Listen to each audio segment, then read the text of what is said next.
This week, Aaron and Andy join me to talk about QNX. It's the other operating system that runs in a whole bunch of different places. It really has safety and real-time nailed down. There's just one little problem. This is FLOSS Weekly, episode 873, recorded Tuesday, June the 30th. Wait, that's not open source. It's time for FLOSS Weekly. That's the show about free, libre, and open source software. I'm your host, Jonathan Bennett, and today we're talking about, well, a Unix, or a Unix derivative, or a Unix-like. I'm not sure which of those terms is technically correct. We're talking about QNX. It runs a whole lot of places. It used to run on your BlackBerry, and it runs a lot of places that you don't think about. Maybe not on your toaster, but maybe on your car. Anyway, we've got Andy Grick and we've got Aaron Bassett to talk about QNX, where the company is, where they're going, what changes are there, and why, maybe you should think about doing some development on it. Let's go ahead and bring them on. Guys, welcome to the show. It is great to have you both here. Thanks so much. Really Thanks appreciate it. Yeah, and now we got to start with this. We have to start with this, right? So this is the show about open source, FLOSS Weekly, free, libre, open source software. We don't do dentistry here. We do open source stuff. QNX, at least like the core of it, the kernel of it, it's closed source. And so what are we even doing here, guys? Get out. What's the conversation? Yeah. Right. Why are we on this show? Why does this make sense? No, that's very fair. We have had kind of a really interesting and long evolving story with open source. And I think for some of your audience who may remember, we did go fully open source at one point in our history, and that was kind of like right around the time when we were acquired by Research in Motion for use in the BlackBerry. And they were thinking, hey, this stuff is special sauce. We really don't want this to be, our one of our defining characteristics. We don't want to be fully out there because we want to actually have some of that proprietary goodness for ourselves, for our own phones. So that we clawed that back. And so that is something that I think, a lot of us in QNX were not necessarily, we understood the business rationale for that and all that. But I think that there was always kind of this feeling that, there's a lot of good and value that we get with working in the open source community and with the open source community. And we wanted to bring some of that back. And so I think relatively recently we've had this. So I guess QNX Everywhere has been a program that both Aaron and I are part of, sort of both sides of, on the technical side and on sort of more on the business side. And that's been around for about a year and a half. And that's kind of been our start back to recognizing, look, we need to be more involved with the community. We need to be more transparent. We need to kind of open ourselves up a little bit more. So I'm not going to make a commitment and say, hey, yeah, we're going all open source or anything like that. We're not going to, kind of make that same mistake of making commitments and then kind of pulling back on them. But what we are doing is we are trying to open up a lot of the pieces that we see don't really have impact on our business, because I'll be frank, there's a few different things that are factors as to whether or not we do things open source or not. And one of the big ones is that a majority of our business is based on regulated industries. Things that either have functional safety components or cybersecurity components or things like that. And in a lot of cases, there's this thing called SOUP, which is Software of Unknown Provenance. That is an acronym that's used within those sort of, certification bodies of regulatory communities. And having open source software in a lot of cases makes things extremely difficult to pass through certification, not because of the testing or anything like that. It's because you can't really guarantee where that software has come from, or you have a very difficult time sort of tracing the line through of all the edits that have been made to it from different contributing parties. So we have to be super careful and super cautious about things that are going to impact our business. So we're not going to go and say, oh yeah, hey, we're going to open source the kernel because then anybody can contribute to it. And then we turn around and find out, oh, somebody put this really super clever hack in that wasn't really intended, all that kind of stuff, right?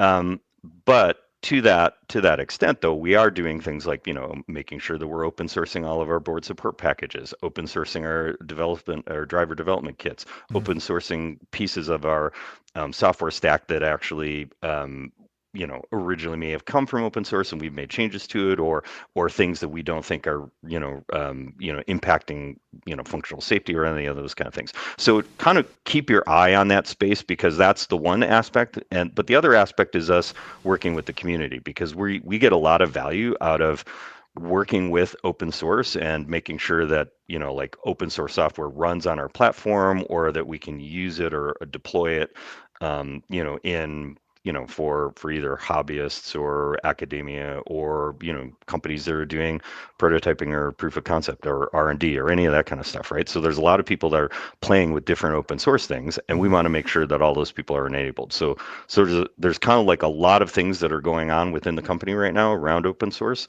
and we think we're good open source supporters, and we do recognize that yes, we haven't thrown the kimono open for everything, but we're doing that in an intelligent way, right? So Yeah, I do want to touch on one thing that you mentioned, and this is something that we've seen several projects sort of make moves in this space. But the idea of when you're open source, that means that you accept pull requests, and like that is, we've seen several projects come to the point where they say, look, we're open source, all of the sources out there, but we do not accept pull requests, or we only accept pull requests from people that are already in the project. And I think AI is leading to some of that. In some cases, it's because of just very, very high code quality standards. I think in other cases, though, it's because of that legal question. And so there's a relatively famous blog post from DHH that talks about this, and it's like, open source is a license. It's not a community management style. And I just think that's kind of interesting in this particular context to think about that. Like, it kind of goes all the way back to this idea of the cathedral and the bazaar, right? From ESR way back in the day. And like, you can do things that are free software and open, and still, the monks in the cathedral are the ones that are slowly working away on it. And it's not just a bazaar where everybody can push code in. Mm-hmm.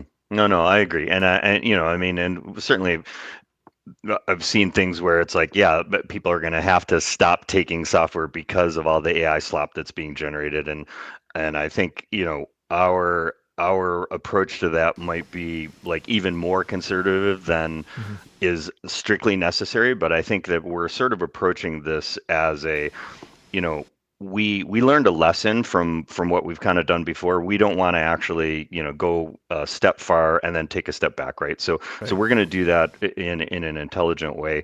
The CEO of our company, John Wall, has made a lot of comments about, how he feels that we should, open source as much as we humanly can. But there are going to be we have to still do that with all of the processes that we adhere to, with all of the regulations that we adhere to, all the rest of that stuff. Honestly, yes, we could immediately pivot to kind of saying, oh yeah, well, we're going to just do kind of an open source methodology and modality to manage all that stuff. But kind of I'll just say it's the path of least resistance to not do that, and to just kind of like say, okay, for those things that actually have critical components, that we're going to manage them the way that we always have, because we have processes that we know work, that have been vetted. We've actually been audited on all that stuff. We don't have to like re-audit everything and kind of like reinvent the world when it comes to that, Yeah. There's a lot more to talk about with this, but I do want to bring Aaron in on the conversation. And you're part of the open source team, Aaron. Like, so what are the bits in the company that you work on specifically? What's the open source story there? Yeah, so primarily for myself, I work on the QNX developer desktop. So that is the self-hosted developer system that we've been making to allow basically anyone who wants to use QNX Everywhere, so hobbyist students, to get easier access to QNX. So primarily, it's been cross-compiled embedded system, right? So we've done Arduino development. You cross-compile your thing, you copy it there, you flash a board, you go there. A lot of people don't know how to do that, or it's something they've never learned, so it's really hard to get into, especially at hackathons. 48 hours, let's learn how to cross-compile and flash an SD card and everything, right? Like, that's something you just don't do. Right. But part of that is I maintain the package manager that we have for that. So, how many, a couple hundred or thousands of packages that we have now that are in there that we've built and distributed across that. So it kind of touch a lot of stuff. Mhm. Have you guys found that that AI is making a big change with the way that people interact with this whole system? Yes. Yeah. Yeah. Yeah, I mean, so I started this job like like just about a year ago. And when I first started doing it, so I've been in the industry a long time, but I came back to QNX after running my own company for a while. But in any case, when I first did it, we'd go to a hackathon, we'd be, seeing somebody's project, and they'd be like, well, I guess we sort of used AI to do part of this, right? And like hackathons now, it's like, yeah, no, we're 100% full in AI. There's no bones about it. We're not being bashful about it. Like, Mhm. we just had Cloud Code do the whole damn thing. I mean, and it's like in the course of a year, like that's the Mhm. perception change that we've had, at least, from students. And maybe they're on the leading edge of that kind of thing, but I Sure. don't think they're the only ones. Yeah. This is obvious. This is one of those observations that I made that's obvious in retrospect, and maybe I was late to this game, but open source makes AI work. And like if all of the things that you're doing is closed and not documented publicly, then AI is not going to be able to do much with it. But when you put it all out Hmm. there on the internet and it's part of the training data, then AI knows exactly how to work with your stuff. Is that like part of the consideration that QNX makes with like how much of this to publish and how much to make open? Andy, I have an interesting observation on that. Hmm. Yeah, please go for So it. yeah, so I have been playing on my own time on my own hardware. What does AI on QNX look like? Because again, you go to these hackathons, and we actually were just at an AI hackathon Hmm. at Berkeley, and very surprisingly, there's like next to no code that knows how to write a QNX resource manager, which is how you do devices and drivers. And I was able to, in an afternoon, ask it, hey, let's make like a memory file system, Hmm. and it spit out some of like perfect QNX isms, I'll call them. Like it knew exact APIs how to use, how to do it, found the stuff they were missing. But I was like, well, where did it learn this on? There's no code out there that it's open source, like lots of it that knows how to do this. And it's just all from our documentation. We have really, really detailed technical documentation that's all Hmm. public and free. And just from scraping that, it's actually able to do to do things like that. I saw a lot of that at the AI hackathon. It was able to spit out things that look like a professional QX, someone who's done QX development for years, would write. Yeah, Yeah, and interesting. actually so that's a really good point, and I'll come back to, I think, your opening comment, Jonathan, that led us into this, which was, well, I don't know if it's Unix or this or that or whatever. Yeah. And technically we're none of those things, but we are POSIX. So we're POSIX compliant, meaning Hmm. that we use the same APIs essentially that Unix and Linux do for the most part. I Hmm. mean, there's a little bit of stuff kind of at the, three signal layer that we differ for, and Linux does and Unix does. Hmm. But for the most part, that means that a lot of stuff runs very, very easily or without, minor stuff. And when you start playing with the hardware or dealing with, some of the minutia of device drivers and stuff like that, yes, then you can start running into some things where we're different because of the nature of a microkernel or because of the nature of real time or whatever it is. But a lot of stuff will just work out of the Hmm. box, and that's one of the really interesting things that we've been, kind of like leveraging in terms of a lot of work that Aaron and team have been doing to, kind of create all those things that are open source software, but that runs on QNX. What does that process look like? So if someone has, let's just say, an open source project, I don't even know what a good one would be. Nano. All right, it's text editor Nano. Like, I want to compile Nano for this QNX board. Like, what does that look like? Can we use GCC? Does CMake work under QNX? How alien is the landscape for someone that's used to like Linux tools? I am confident enough to say that if I gave you an SSH connection to my RPi that has QNX on it, if you didn't run uname, you probably would not be able to tell the difference. I'll get rid of the uname thing because you probably like, oh, uname A, I'll like the QNX system. You know, it looks and feels like a Unix system. Like I can say the same thing about FreeBSD nowadays. You SSH to FreeBSD, it feels, it looks like everything you're used to. And that's one of the things that we really strive to at QNX Everywhere is Mhm. make the development system as close to as possible as FreeBSD or Linux, right?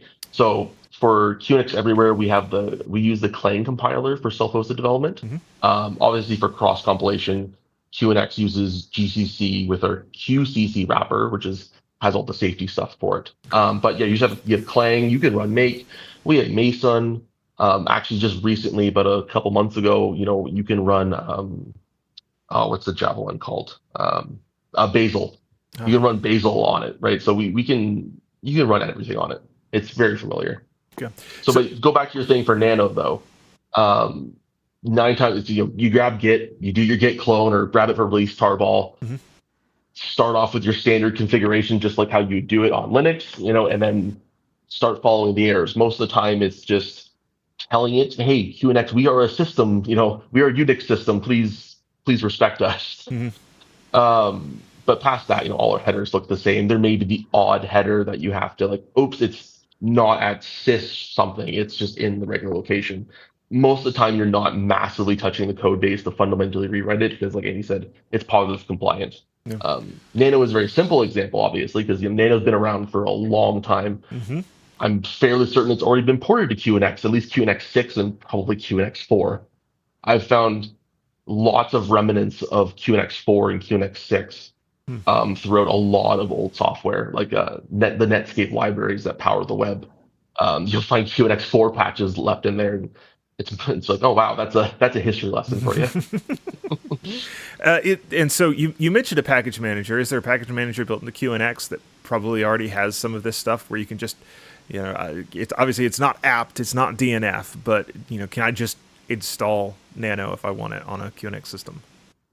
On QNX Everywhere, yeah, 100%. That's kind of what we started with. Funny enough, we started with a package manager before we went self-hosted, like compiling on QNX.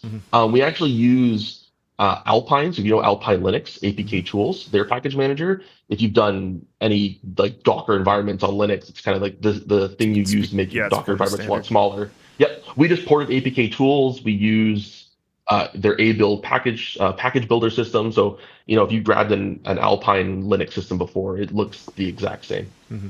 It's the same tooling. So that is one place where I want to just insert my kind of like legal tiny print quotes, Yeah, so there you go. This. because that's all true on QNX Everywhere. QNX Everywhere is like our non-commercial version that anybody can download, Hmm. but the stuff that we have for our commercial version, which is our SDP 8, we don't have a package manager yet.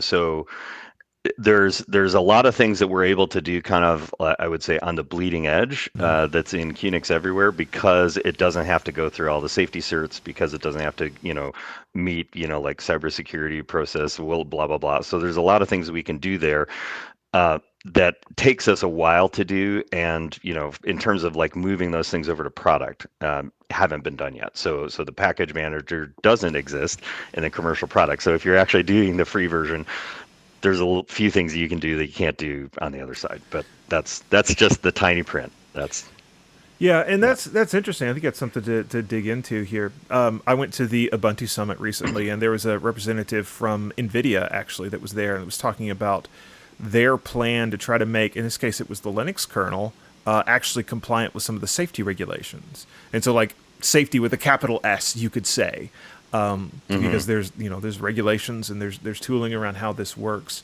I assume because of the places that QNX runs, that's already something that's like baked into it from the beginning. But what does that process look like, both in the production versions, but also in trying to pull more of this bleeding edge and more of the open source world in to QNX? Yeah. I mean, that's a really good question. Well, I mean, like, and NVIDIA is a good example. I mean, like NVIDIA has, I don't know, probably almost as many QNX developers as we have, maybe, because they do all of their own BSPs. So Mhm. normally for a board support package, we would do the board support package. Right. NVIDIA doesn't. So they're like, no, we're doing all of our own. And so they're very, very proprietary about their IP and who touches it and who knows Yeah. what. But as a result of that, and because they're in all the automotive applications and stuff like that, we're on a bunch of their hardware. Not all of their hardware, but we're Mhm. on a lot of their hardware.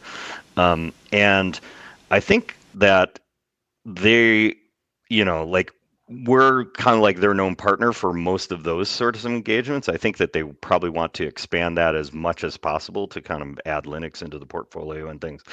I know that there was a big exercise done by, some car makers and others to try to basically do a safety certified version of Linux, and they spent a lot of years, like 2 years and a ton of money on Mhm. doing that. And I think they eventually came to the conclusion that they didn't want to do it.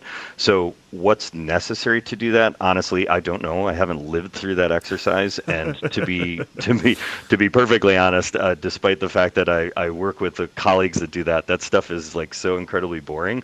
I as soon as you start talking about like, oh, the safety, this and that, like my brain just kind of tunes it all out. Mhm. So I really can't like knowledgeably speak about what is required to do it. I Mhm. just know it's difficult, and we've already done it. So so there you go. Yeah. QNX is a real-time operating system, I think. Yes. Yeah, Yeah, that, that's that's right. that's one of those boxes you have to check to be able to be in certain places, like the actual drivetrain loop of a car or some of those things. Yeah, interesting.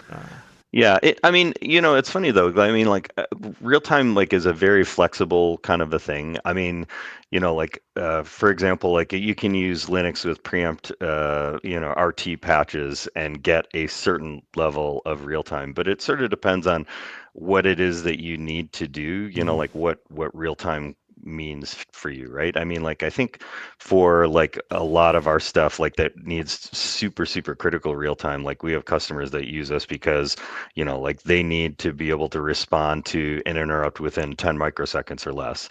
And we can give them that. Mhm. But like that's super, super unusual. And in fact, like most things that I think you'd call real time, I mean, like as long as you respond within a couple milliseconds, it's probably fine. And, Linux in the right environments can do that Mhm. most of the time. The problem is when the unusual cases happen, how do you manage that and things Yeah. like that? I think the bigger thing that we contribute is kind of the reliability aspect, because we are a microkernel and because there's very, very little trusted code that runs in kernel mode, and pretty much all of the rest of the system runs in user mode. So all the device drivers, file system stacks, USB stacks, networking, all of the other components that you might kind of consider kernel mode drivers, like in Linux, they all run as applications for us. And so that Mhm. way, if they crash, it doesn't bring down the system, right? So that tends to be something that has a very strong need across a lot of domains, as opposed to like real time, which is, I would say, a lot of things like in medical and robotics need real time, but and cars, I guess too. Yeah, cars too, depending on what it is. But a Mhm. lot of the car stuff doesn't need it, right? Yeah, and that's something else that's interesting. QNX runs on like the head unit, but also maybe the engine management unit, and also maybe on a self-driving car in the loop to do the driving. Right, you've got Mhm. a whole bunch of different places and different scenarios where you can run, and with different requirements on each of those. Yeah, I would say honestly though, we're not usually in the drive loop stuff, because those are sometimes just microcontrollers that are bare metal. They have no OS, no nothing. They've been fine-tuned by the OEMs for a long time, and people just don't want to really touch them, right? So like like when it's sort of that critical of a thing, you tend to not want to play with it a lot. But like, to your point though, I mean, we're in a lot of different applications in the car, like domain or zonal controllers tends to be like sort of the new thing, where you're trying to like do ECU consolidation by taking a whole bunch of different modules in the car and saying, hey, look, we've got, 20 different 16-bit or 32-bit micros here. Why don't we just put it all into like one beefy 64-bit micro and just have it do everything that's there? Throw in a couple hypervisors or multiple different things, and we can manage all that stuff. And that's the way that a lot of the automotive industry is going, and that sort of is a continuation of that is more consolidation. It's kind of leading to autonomous cars and all the rest, right? So yes, you're right. There's a lot of different places that we can play. Yeah. So I think you've probably, let me put it this way. I know the answer to this based on some things you're saying, but I think it's an interesting question all the same. Can you do crazy things like take the QNX kernel and run a Linux user space underneath, or do it the other way around, take your QNX user space and run it with a Linux or a BSD kernel? I know we can run things on top of QNX because we have a hypervisor, and we do that all the time. I don't know about the other way around. That might be an Aaron question as to whether that's technically possible or not. I guess it depends on what do you mean by user space. That's an interesting question. Like, what is Linux user space on QNX to you? So I mean, I am thinking of user space being everything but the kernel, and I think the answer to that technically is no, because it's such a different kernel architecture, being a microkernel. But I think it's probably interesting. So like, maybe let's break this down into sub questions. So like, what does the QNX init system look like? Can you run systemd with, I don't know what you would want Oh, to, but okay. Yeah. So, yeah, that's an interesting question. So, based off that, so systemd, no, because that is just like, it needs C groups and everything. But that being said, we're actually working on OpenRC right now for the QNX Everywhere system anyway, right? We're using OpenRC because it's just more around. We do have other init systems for the productized one, like it's called SLM, which is like a similar idea to OpenRC and all that. It serves the same purpose, but in things like that, like yeah, you can usually just get anything that is running Linux that is not using specific Linux syscall. So if you pick something and you say, does this run on Linux? Does this run on FreeBSD? Maybe Mac OS, because they're all Unix systems. And yeah, it should just more than likely run on QNX, unless there's a very specific thing it needs implemented, like C groups. Like, yeah, we're not going to support C groups anytime soon. Is there been some work done to like emulate those things that you don't actually support?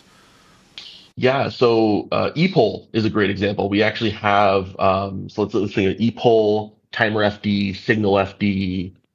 There's one more I'm forgetting, but those sort of family of things, like we actually have user space implementations of those. It will run actually as part of your application. It will spit up another thread that actually handles all the ePoll stuff for your program. Nice. But yeah, we do try to actually have compatibility layers. That was actually really, really important when I did when I ported Java, trying to write like an ePoll style, like just doing like poll and select in Java would have been super slow, and I was able to just utilize our ePoll user space implementation to accelerate the porting of it because it's good enough. Yeah, interesting. One of the things to your go ahead, Jonathan. No, I was just going to say kind of to that question that you were asking about like sort of what's the boot process like. I mean, it's probably worth spending just a second or two to kind of explain how QNX does it, because it's very, very different from what a Linux or Windows world is like. Right. So basically, when we start up, the only thing that's really running is the kernel, and you as the system architect, and like because we're an embedded system, there's always kind of this concept that there is going to be somebody who's kind of like planning out what the system does. So we don't really have a out of the box desktop model. I mean, other than kind of some of the QDD stuff that Aaron works on. But in order to do that, like you start with absolutely nothing. So if you want a disk driver, like you want to actually see files on a disk, you start up a disk driver. If you want to actually like talk to a terminal, you start up like like a serial port, like so. You actually literally start every service that you want in the order that you want them, and that's kind of like one of the things that's used to sort of like get us super fast boot times too, right? So like in cases where like hey, the car starts, you kind of don't want to wait for like 3 seconds while like the whole thing is initializing. It's like you want to actually like start the car and like go. Hmm. And so that gives us, like the ability to kind of get enough of the system up and running in, however many 10, 15 milliseconds or whatever is required to kind of do that. But because of that, it is super different from, yeah, like, initd, RCD, all those kind of things, right? Yeah. So Aaron mentioned something a minute ago, and that was his Raspberry Pi, and Hmm. I'm a Raspberry Pi geek. I've been a fan Nice. of their stuff just as long as it's been around. I added up one time how many Raspberry Pis I had in my house, and lost track after a couple of dozen. What does the process look like to run QNX everywhere on a Pi? How difficult is that? Well, I'm going to say it's dead simple because we just directly support it. That's the cheap answer. From a process, I guess probably look at what a process of like supporting it would be. Hmm. The nice thing is Andy kind of started off saying, "Oh, the kernel is the starter thing." Well, there actually is one more thing above the kernel. That is our was the BSP. It's our startup code.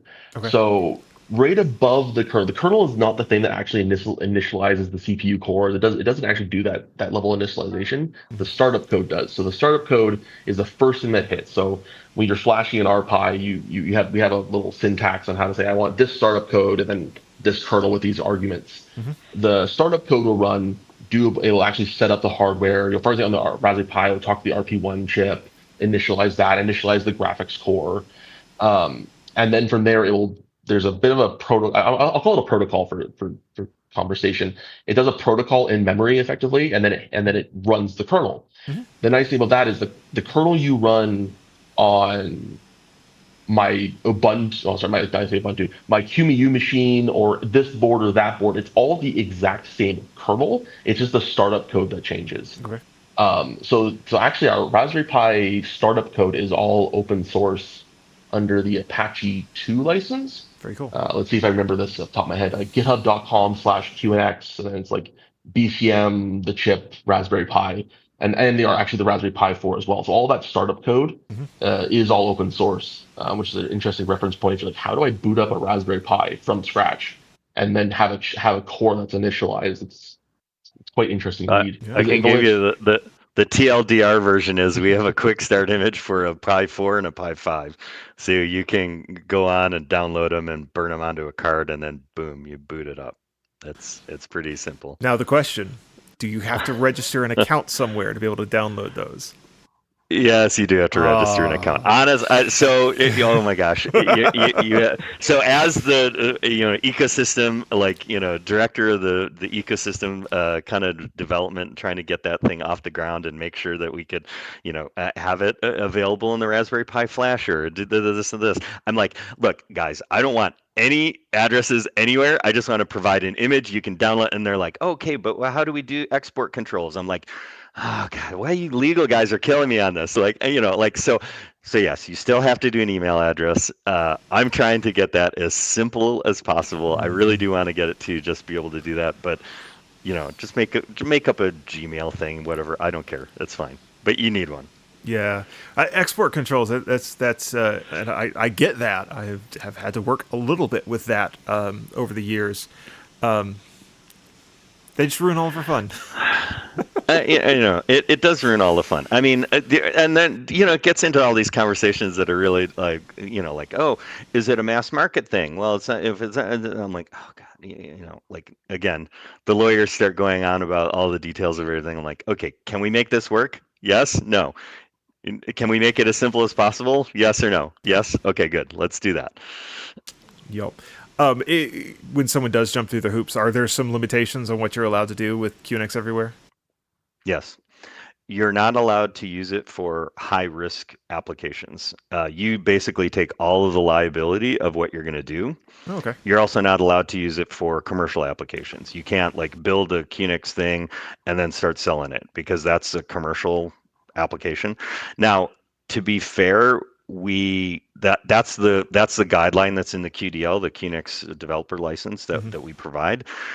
When it comes to like startups and proof of concept and prototyping work and stuff like that, we know that those like are like sometimes paid engagements. We know that you're building something and you're trying to actually sell a handful of them to see if there's any viability in it, and all that stuff. So we really don't care about that. What we care about is like, look, you're building a product, you're selling millions of dollars worth of it, then like that has to become a conversation, because then it engages with the business part of the organization. But like if you're just kind of like using it to play around with, then that's fine. Yeah, and again, I'm going to beat the open source drum because that's what I do. Yeah, do it. Companies have sort of solved this problem rather than saying no commercial, because this is a thing that's been like a conversation in open source for a long time. And so you've got things like the business source license, which technically makes things source available and not open source. But one of the other solutions that I think is better is people use like the Affero public license, the AGPL, which is, that sort of closes the, I'm running your open source code, but it's on my server, so I don't have to share my changes, right? And so I think there's an interesting approach to this where, as a business, you say, look, we're going to open up all the code, but the license that we give it to everyone with is like the AGPL, which means if you put it in your commercial project, you also have to release everything as open source. And if you want to put it in a commercial project that you have some closed bits in there, then you have to have a business conversation with us. And, that's another way to go about it. It's an interesting approach. And for those of us that are sort of the real open source enthusiasts, that's the way we like to see it done. Yeah, no, that's fair. And I think, if you're coming at it certainly from the approach of, everything open source, and sort of the infectious model of trying to encourage that ecosystem, I think that does make sense. I mean, again, I think, we are approaching it and we're trying to actually make sure that, we're true to our word, that we don't kind of like, go out over our skis, so to speak. Maybe that's a Canadian analogy. I don't know if they use that term in Oklahoma, but well. It translates okay. Yeah. Yeah. So I mean, like we're not gonna, we don't want to kind of go all out like that. Then this to realize, okay, that's like a terrible thing from a business model point of view, because a lot of those things are done for companies that are fundamentally not the same sort of business that we are. So, I mean, I'm not going to say that we couldn't ever get there. That's not where we're at right now. That's not kind of what the current thinking is. Yeah, no, that's fair. It is interesting though. So one of the other sort of big open source projects that you guys have worked with is Eclipse, isn't it? What's the story with Eclipse? Why did someone at QNX say, let's give a lot of money to the Eclipse Foundation, let's work on this source code? I think when we support Momentix IDE, which is our development environment, and that's all based on Eclipse. And I think when we're trying to figure out, well, what are we going to do from a software development standpoint, that looked like really the best choice. And we decided that relationship was a good one to do. Now, that's not to say that we're not working with Eclipse on other stuff. So, like, I mean, there's the various different automotive consortiums, and Eclipse has one of those, and we're working with them on that. But we also have seen kind of like that, Microsoft has kind of like taken over sort of the IDE environment, with, and so we're kind of embracing both worlds on that front. I mean, I think like we're still big fans of Eclipse, but to be quite honest, like our tooling on that side is a little long in the tooth. And we had a bunch of Eclipse experts who left the company to go start their own company, and so they started their own, UI framework company. And we were like, okay, well, I mean, we still have people to work on that, but like it just hasn't been as high of a priority. And so now it's kind of like, okay, now there's a shiny new kid in town, so people are chasing that. So I don't know, I don't know where that's going to be. I mean, but yeah. Aaron, do you work on the Eclipse side of things? No, I don't. Actually, I know quite a few people though that do that via some of they're not part of the open source team, funny enough, but they're part of more of like some of the services teams.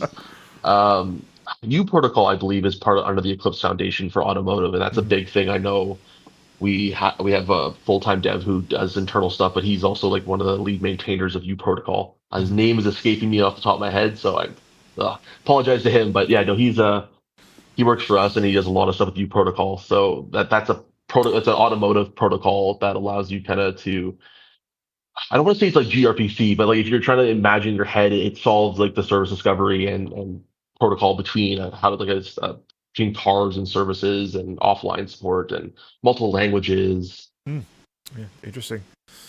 Um, I, what does it look like trying to build a community around QNX without the fully open source part? Like that's got to be a challenge.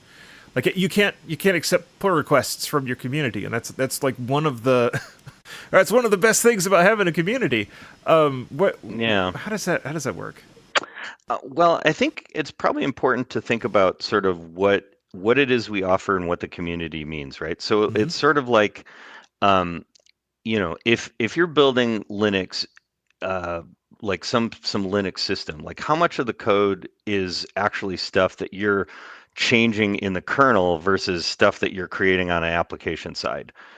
And, like, so do you really need to be submitting pull requests to like, tinker with like the kernel task scheduling priorities and stuff like that? Probably not. Like, probably that's never going to happen, right? Like, I mean, there's been, thousands of people beating on it, and we have the same sort of dynamic, right? I mean, like, there are very, very few people who are interested or care about, like the really gooey inside, details of how things get done. They just know, oh, hey, if I use this software package on a QNX system, I can get this thing done. And like, yeah, there might be bugs in that, and I have to get that fixed, or I want a feature request on that. But it's mostly at the application level or the library level.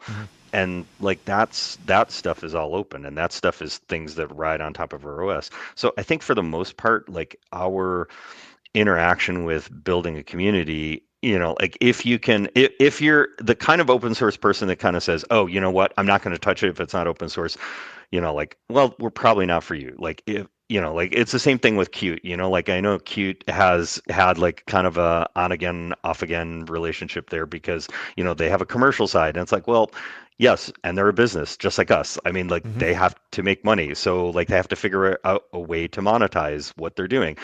But if you're going to do stuff and you don't need to use that stuff and you can use their free stuff, then great. And we basically are sort of in that same model. We just don't have a open source component to it. If you want to use it and you want to do your own projects with it, and you can deal with the fact that we're not, 100% morally within your open source framework, and you can do it for free though, then yeah, then it's actually cool, and you can do all these kind of cool real-time things, or experiments with your Raspberry Pi and all of that kind of stuff. So yeah, it's actually been okay. Yeah. Is there at least an avenue where someone can say, hey, I've messed around with all of your open source stuff, I'm running into this bug, I think it's upstream into the stuff that I can't touch? Can I come report a bug to QNX as just a regular individual person? 100%. We would probably do that through our Discord. So we have a very active Discord in terms of, we have like, our chief architect is on there. I think he's addicted to Discord. He's on there responding to people. People put out questions like, oh, how blah, blah, blah. It'll be some simple question, and he'll come back with like this crazy answer. I'm like, okay, Elad, like, it's okay, so it gives all this detail and all this crazy stuff. So I mean, but we have a very active development community, and like if you had bugs there, we would track them down, submit internal JIRAs, get them fixed. Yeah, very interesting. So I do like to ask, and the question I normally ask is, what's the weirdest thing that you've seen somebody from the community do? And maybe that makes sense here as well. You've got a similar question in the rundown here, where they gave me some questions to ask, and it's the other way around. What's the weirdest thing that you guys have done? So maybe both of these are good questions. What's some oddball projects? Aaron, you go first. I have a couple, because I'm quite free in the Discord. People like, cause kind of going back to your question of like building the community. There's a lot of people like really enthusiasts who basically we have I'll say uncharted water, maybe not the right word, but there's a lot of things that if you wanted, like some guy ported Kerberos to QNX because they needed the libraries or something. Like that's an interesting thing. How the heck did you get that to work? And then the software is there. It's just like, how do you make it work on a new operating system? And people like that discovery of having something existing working and then porting it. I am gonna forget the guy's name, but there's some. This is not for QNX 8, but just someone who's having fun in the community. He took the old BlackBerry passport, so that's running QNX 6, and he's been doing been doing open source development on it, like AI work and drivers, and it's really cool to see people take like even some of the older hardware that was more a little more open source, but taking some modern stuff and porting it over and Mhm. updating it. Um, Has anybody tried to port like KDE to QNX? I have had some requests that to do that because we have Qt6 all ported over for self-hosted, so it's Oh, been on my radar personally. But hey, if someone wants to go port the lib plasma and see what that looks like, be my guest. I'd be I mean, very if you've happy got personally. if you've got the Qt libraries, it might not be as much of a lift as I expected. That's a good Yeah, I portion of the mean, work done. and it's similarly like we like what is it, XFC or something that we run that runs Yeah. on Wayland that's on top of, Qnix. So I mean, there's definitely good chunks of things that Oh yeah. already exist. So I would recommend to anybody who might be serious into looking at this kind of stuff is go to oss.qnx.com. Hmm. And that's our open source portal. So that shows every package that we've ported and or tested, where it lives, like if we're the ones maintaining it or if it's being maintained on another server or somewhere in GitHub or GitLab or wherever else. And kind of like what the status of it, what architectures that we know it works on, all that stuff. And there's like some, I don't know, 2,000 some different packages that are there, or somewhere around there. So it's got a lot of stuff in there that's kind of interesting to sort of see, like, like if you, for example, if you're doing AI stuff and you want to use TensorFlow or MediaPipe or any of those kind of things, those are all ported, and you can just find what stuff's been ported and what stuff you've got access to, and those are all things that you can either get and clone them onto your machine, or use the APK tool like Aaron was talking about, and get access to them. So Hmm. makes it pretty simple. Yeah, I will tell you my most interesting QNX story, my only really QNX story. I've got a DBX drive rack.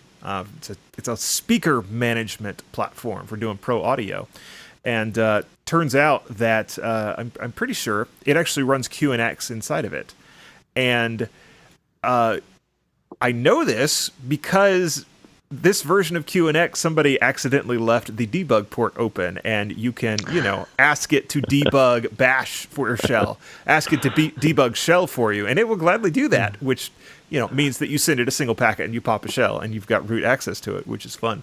So I've sort of crawled around inside of that, inside the QNX system, inside of it, which is, yeah, it was quite an experience. That's been around for a long time. That is some Oh old yeah. software. Yes, I'm really curious what version it's running because it must be 6 or 4 if it's been around for a long time. Yeah, at one point I had the actual CVE. I don't remember the CVE number that it was. I could probably find it again. I'm not. My Google Flu is not quite good enough to pull it up right now. No, Google Foo is actually getting ruined too, because it's like you get results that are like, what? That means nothing. Like, what year did Biden die? Oh, 2039. Wait, what are you talking about? Like, Yes, yeah, just all hallucinations. Absolutely. yeah, everything pure hallucination. Yeah, the Google Foo means nothing. Yeah. So I would Yeah, tell you. Speaking of Mike. hallucinations, when I Googled for that, Google's AI told me that both QNX and DBX are owned by Harman. I'm like, I don't know that that's true. Was true. It was true, actually. So I was here during that period. So 2005, I think we were acquired by Harman, and I think Harman sold in 2010 to RIM, to Research in Motion. So there was a period of time when we were doing a lot of stuff with Harman. So It was probably yeah, during that time. That would be very likely. That's during that time that deal probably was was made. very likely during that time. Yeah. Yep. Yeah, and we were in like some guitar pedals and yeah, a bunch of cool applications. QNX and a So guitar pedal. I mean, I yeah, can't say much. Linux runs in some really weird places too, and yeah. I mean, Linux runs in weird places, and we're in things like space arms and nuclear power plants. So we're in like some pretty niche kind of applications. And my crazy stories tend to come from like my first stint around when I was at QNX as a FAE, and like finding out that's like, oh yeah, this whatever it was, a coal plant or something like that, hadn't rebooted their system for like 10 years, and then they tried to reboot it and it was running off of a floppy. Like the entire system was running off of, and the floppy wouldn't work. Well, yeah, like it hadn't been used in 10 years. So I'm like helping this guy like who's frantically panicking as like, like the entire plant is brought down because they haven't even tried to run it. I'm like on eBay looking for like floppy, like, okay, what is it? It's a model something that, and I'm like, okay, I think I found one. There's one in Arizona somewhere. We can get them to overnight it, like. Yeah. Is QNX still a part of Research in Motion? Is that still the sort of corporate overlord? Research in Motion renamed to BlackBerry, and we still are a division of BlackBerry. So there's two main divisions. So one is QNX, and the other is Secure Comms. So if you think about what made the BlackBerry phone kind of like all secure and its own sort of very highly protected ecosystem, all that software, they've taken all of that stuff and turned that into a business. So like governments, large corporations, institutions, all those kind of big company players that really value like, corporate security and those kind of things, they're customers of SecureCom, so our sister company, and then QNX, we're doing basically the same thing that we've always done. We just don't do it on phones. So they've forked it. They've split the streams. You guys are no longer doing the phone stuff. Well, that's good to know. Well, we're not. Yeah, I mean, basically, as of whenever BlackBerry kind of folded up shop on the hardware business, then we stopped supporting the phones. But yeah, I mean, like we, even through all that whole period, I mean, we were still doing tons of automotive work. Lots of robotics, industrial, all that kind of stuff. Mm-hmm. Yeah, super interesting. What as you sort of look into your crystal ball of the future, what interesting things do you see coming specifically for the QNX ecosystem? What are some things people should be watching out for? Yeah, that's actually a really good question. This is where you can make your earth-shattering announcement that you're going to open source everything. It probably won't be that earth-shattering. I mean, I'll tell you honestly. I mean, I think that one of the biggest challenges that I am trying to struggle with is sort of just what are we doing with AI? Mm-hmm. And there's a lot of smart people in the company that are trying to figure that out, and we're looking at lots of different approaches to that. I mean, one is that we think we're like the ideal platform for people implementing physical AI systems because we provide all the safety and the real time and all of these kind of characteristics that you need, but we're also POSIX compliant, and so therefore all of these AI things that people are experimenting with will run on our system. And so like when Aaron had mentioned we had just gone to the Berkeley hackathon, and yeah, that it was an AI based hackathon, and we had people using our stuff to implement tank detection, or like looking for patterns outside the cars, or doing games, all kinds of interesting applications to AI. So one of them is enabling AI, and that I think we have a relatively good handle on. But what I don't have a good handle on is what are we going to do from a tooling standpoint to like enable people to be better using AI with our platforms. And kind of it's a little tricky for us because like our entire brand is all about like safety and security and reliability and stuff like that. Like you don't put us in like a wind turbine because you think like you vibe coded what that is, and then it kind of starts feeding the wrong current back into the thing at the wrong phase and kind of totally blows out the system or whatever, right? Like there's all these serious consequences to this stuff. So I mean, I think that there's that, but then there's the realization that it's like, okay, well, people are going to be using AI, and we need to figure that out. And so like we're kind of undergoing that exercise ourselves of trying to understand, okay, how do we take AI and merge that with a lot of the lessons that we know about functional safety and certification and process and all of those ways that you can use to kind of get a handle on a system. Yeah. And in some ways, it's very similar to just kind of like, hey, what if you hired a bunch of interns that are really eager and you just set them at a task? How do you control their energy, right? Like, how do you vet that they're doing something right? And I think we're going to come around to that, and I think the industry will come around to figuring that out. But like that's sort of like the biggest challenge, and I think that's the biggest place for us to kind of like make a splash. But we're not quite there just yet. Yeah. Aaron, can we run Python and like PyTorch on inside of QNX everywhere? Oh, of course. PyTorch. Let's see here. What's on my list? Llama CPP. I know we have Stable Diffusion, a PR up for that coming out in a minute or two. Again, some of those things, you name it, either we got it or tell me I don't, and I'll make sure it works. Somebody's working. I'll send you a blog afterwards that Okay. has all of the things that are AI related that we've got ported, and it's a list of I don't know, a couple 3 dozen different packages that are in that space that would be useful. Actually, there's a couple blogs that I could send you that might be useful for that. Yeah.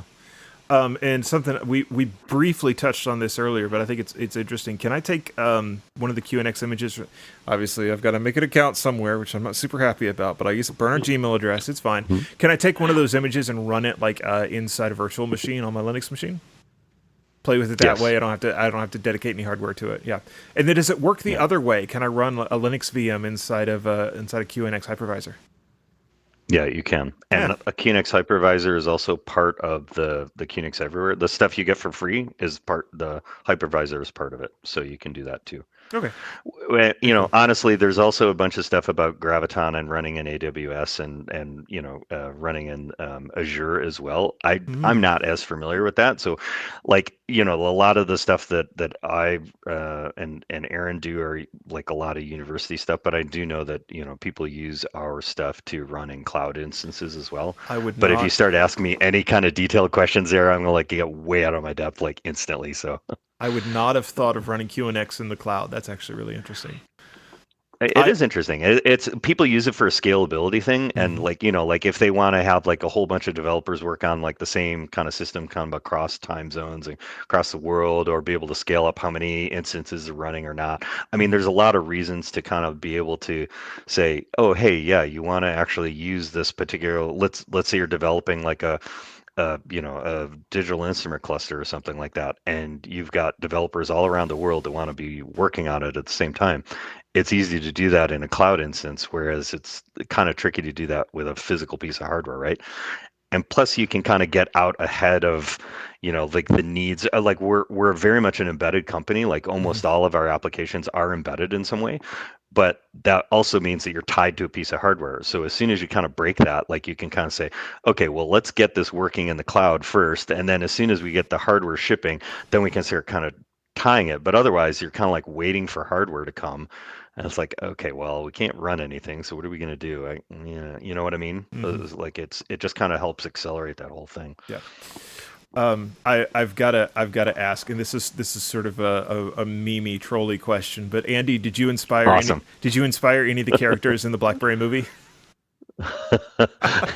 No. Were you around for that time period? I was around for that time period, but I actually left after that, and then I came back. So yeah, but I was around during the kind of the acquisition and the phone sort of thing. And yeah, some interesting times, that's for sure. Well, honestly, because at the time I was on the automotive side, and they had this really like this firewall of stuff. So it's like we knew that half the company was being hived off for something. And for a long time we didn't know what it was. We're like, what the heck is going on? Are we being sold? Are we being bought? Are we like, we had no idea. And then it was kind of like, then there was the announcement like, oh, okay, now it all makes sense. And that's why I couldn't talk to this guy for like 4 months, That's hilarious. Yeah. Yeah, it's pretty weird. Yeah, fun. All right. So before I let you go, it's been a fun conversation. I got to ask you, each of you though, what's your favorite text editor and programming language?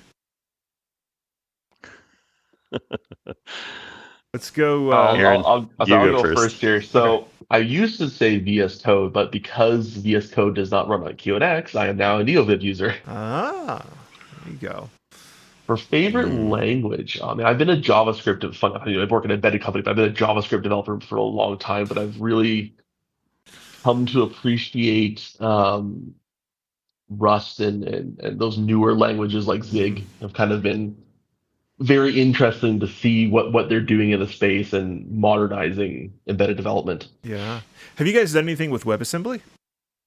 That's something that really blew me away. Yes. Is that people are doing WebAssembly in embedded, and we're actually in my company, Meshastic, we're actually doing sort of that in reverse. We're taking some embedded code, compiling it to WebAssembly, and then running it in the browser or on Android. All kinds of crazy stuff. Like I'm just blown away by what you could do with WebAssembly. WebAssembly is pretty cool. We were talking with some people at Carnegie Mellon, and they were super into WebAssembly, and they were like, "What do you guys have for WebAssembly? What can we do there? Because we think you got a really cool product, and we want to do all this WebAssembly stuff." And then we do support it kind of as an outshoot of the fact that we have a browser, but we don't have we're not natively doing anything in it. So it's like kind of when they're talking about like, oh, can we do like research projects with it and stuff? We're like, well, I mean, you can, but we don't have a vested interest in it because we don't have any customers using it. But we'll keep our finger on the pulse there. So, but yeah, I don't know. It is pretty interesting. Okay, so I'll answer those two questions with regard to favorite editors and stuff like that. I mean, favorite editor, that's kind of like a weird sort of a question in my mind. I've got two answers to that, and you'll probably say, "Oh my God, this guy." So one of my answers is VI, and okay, now please hear me out on this one because it just works everywhere.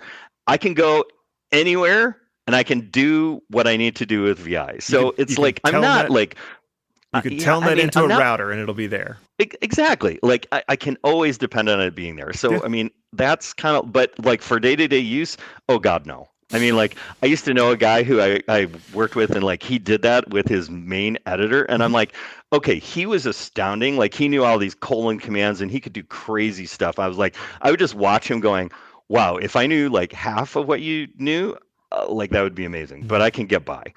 But Xcode, and I'm sorry, yes, I do Mac, and my next thing is not going to surprise you, Swift. I love Swift. It's just so well designed.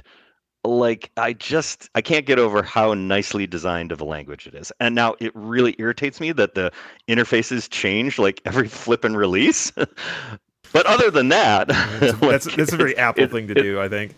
Yeah, I mean, they're just trying to make it perfect. So then, of course, why not break everyone's code every single time that they release something? So, of course, Can you run Swift on QNX? No, but I want to.